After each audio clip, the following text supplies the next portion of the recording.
Now, for years, disabled people have faced cuts to support and cuts to the income we need to live in dignity. The savagery of austerity hollowed out public services and resulted in hundreds, if not thousands, of untimely deaths. And for many disabled people, the decision to pass the assisted suicide bill has only added to that terrible feeling we're not valued and left us fearing for our futures. If the PIP and UC bill had gone through as originally written, it would have meant I would have lost thousands from cuts to PIP and universal credit. Before the government made concessions, Citizens Advice warned that 900,000 people, that's 900,000 people, would lose between £9,000 and £10,700 a year. Now that's a lot. Starmer said that these cuts were his moral mission, and Kendall warned that without cuts, the system would buckle. Both of them ignored the growing chorus of criticism that came from academics, charities, campaigners, and policy experts. These cuts were never about fairness or efficiency. They were not about the economy, productivity, or getting people into work. These cuts were ideological and so much worse than anything the Tories have done. And ministers have used language that has misled both the public and MPs. Ministers and journalists describe us as economically inactive, casually ignoring the important contributions we make to our communities through unpaid voluntary work. They imply we are liars and scroungers who take our conditions, who fake our conditions. My friend Sarah has cystic fibrosis and requires a carer. Losing PIP would have meant losing her carer and her ability to live an independent life. And even though PIP was temporarily dropped at the second reading, her anxiety remains high. These last few months have left her feeling incredibly insecure, and she is not alone.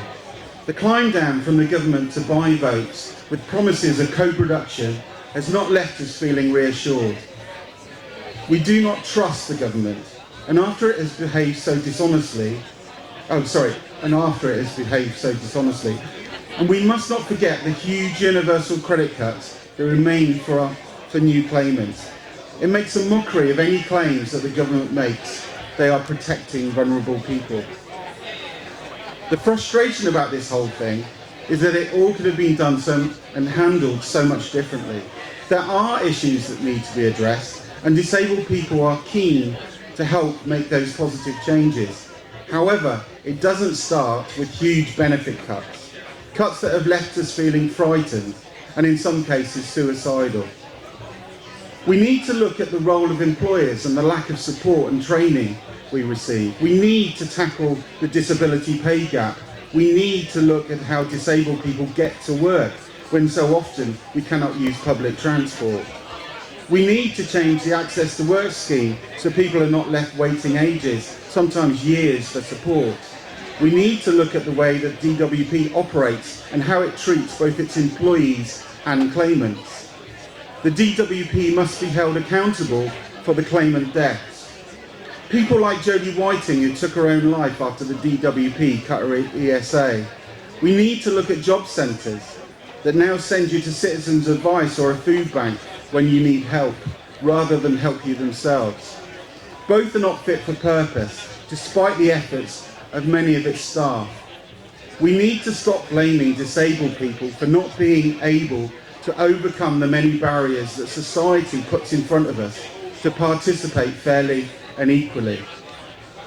Starmer told the Sun newspaper that he has the balls to be ruthless, but there is nothing big about throwing the poorest and most disabled people in society and their children into poverty and destitution.